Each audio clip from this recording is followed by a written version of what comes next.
5 Assam Rifles personnel injured in Bishnupur ambush as Manipur conflict deepens.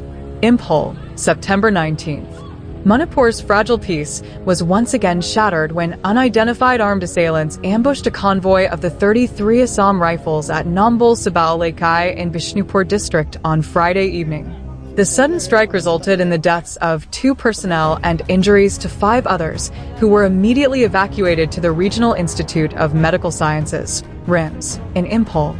The ambush took place around 5:50 p.m. as a Tata 407 truck carrying the soldiers was traveling from Imphal toward Bishnupur. According to officials, the attackers, likely positioned in advance, fired upon the vehicle at close range. Security forces returned fire, but the assailants escaped, aided by the fading daylight and the area's complex terrain. The site and its sensitivity.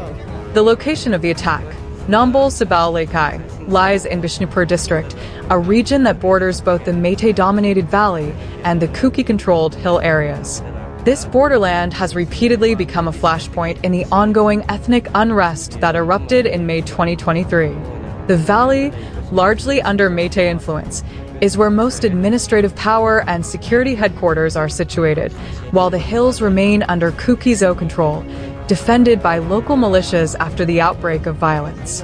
The ambush in this sensitive zone illustrates how both communities view the central forces differently. In valley areas, many Meitei groups have accused the Assam Rifles of siding with Kukis. In the hills, however, Kukis see the same force as their lifeline, one of the few central agencies standing between them and possible attacks from valley-based armed groups. This dual perception not only complicates the work of security personnel, but also demonstrates how deeply polarized Manipur's conflict has become. Assam Rifles at the crossroads. The Assam Rifles, often called the Sentinels of the Northeast, is tasked with both guarding the Indo-Myanmar border and engaging in counterinsurgency operations. Its personnel have long operated in Manipur's hostile environment, balancing roles that require discipline, restraint, and, at times, direct combat. Yet, caught between rival narratives, the force is under constant strain. In the valley, sections of Meitei civil society and armed groups portray it as partial to the Kukis, while in the hills, Kukis see it as their only shield against organized Meitei violence. This ambush, though its perpetrators remain unidentified, underscores the dangerous position the force finds itself in. Soldiers are targeted not only by traditional insurgent groups like PLA, UNLF, or PREPAC, but also by emerging militias fueled by the ethnic divide. A climate of escalating violence. Since May 2023, when ethnic clashes erupted, Manipur has become sharply divided between the valley and the hills. Villages have been burned, civilians displaced, and dozens of lives lost. In the valley, Meitei groups have consolidated their hold, while the Kuki Hills have become semi-autonomous zones where state forces find little access without central intervention. Within this fractured geography, central forces such as Assam Rifles, BSF, and CRPF have been deployed in large numbers. Their role, however, has been questioned by both sides. To Meitei groups, they are an obstacle to consolidating full control. To Kuki civilians, they are the only barrier preventing further massacres. The central government must urgently recognize a truth that has often been brushed aside. Kuki civilians in the hills continue to face existential threats from Meitei terrorist organizations active in the valley. Without central intervention, these threats could translate into repeated assaults, displacement, or worse. The ambush in Bishnupur illustrates how the blurred lines between insurgency and ethnic terrorism endanger both civilians and security forces. Human cost and soldiers' burden. The immediate consequence of the ambush is grim. 2 soldiers are dead, their families now left to cope with sudden loss. 5 others lie injured at RIMS, undergoing treatment, facing months or even years of recovery. The emotional and psychological toll of such incidents is profound, not just for the families but also for fellow soldiers who must continue operating in an environment where every patrol could turn deadly. These sacrifices often pass as statistics in public memory. Yet for the Assam Rifles, they represent the unrelenting dangers of operating in Manipur's fractured terrain, where trust is scarce and hostility widespread. Each fallen soldier underscores the high human cost of peacekeeping in a state where peace itself seems increasingly elusive. Exposed security gaps. The Bishnupur ambush highlights significant vulnerabilities in the existing security setup. Convoy movements along predictable routes remain a glaring weakness, often exploited by armed groups. The choice of Nambol-Sabao-Lekai for the attack was deliberate. Its location offers attackers quick escape paths into surrounding villages and hills, frustrating immediate pursuit. It also raises questions about intelligence. Was there prior warning of militant activity? If so, why was it not acted upon? If not, what does this say about the ability of agencies to penetrate militant networks operating openly in the valley? For central and state governments, these questions are urgent, because every lapse in intelligence not only endangers security personnel, but also leaves civilians vulnerable to further violence. Political and social fallout. The political implications of this attack are broad. In Impol, the state government faces increasing criticism for its inability to prevent violence despite the massive deployment of security forces. In Delhi, the union government must address growing concerns that its strategies have failed to restore normalcy. For civilians, the incident fuels existing mistrust.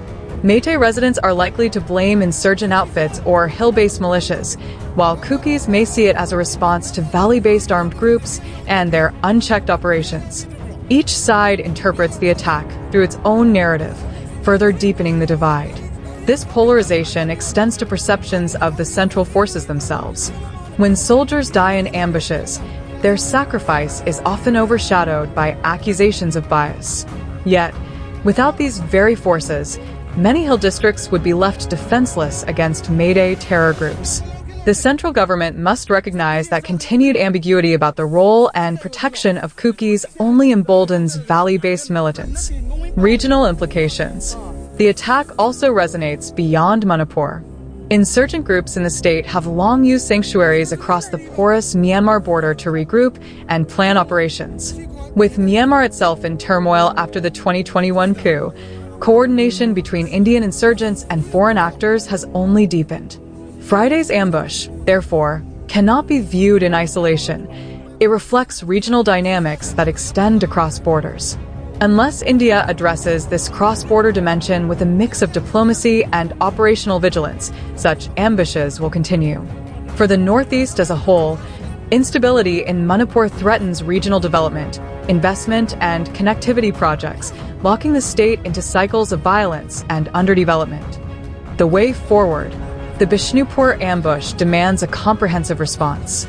Immediate steps must focus on saving lives, supporting bereaved families, and securing the wounded. Operationally, convoy protocols must be overhauled, with greater use of drones, surveillance, and unpredictability in movement.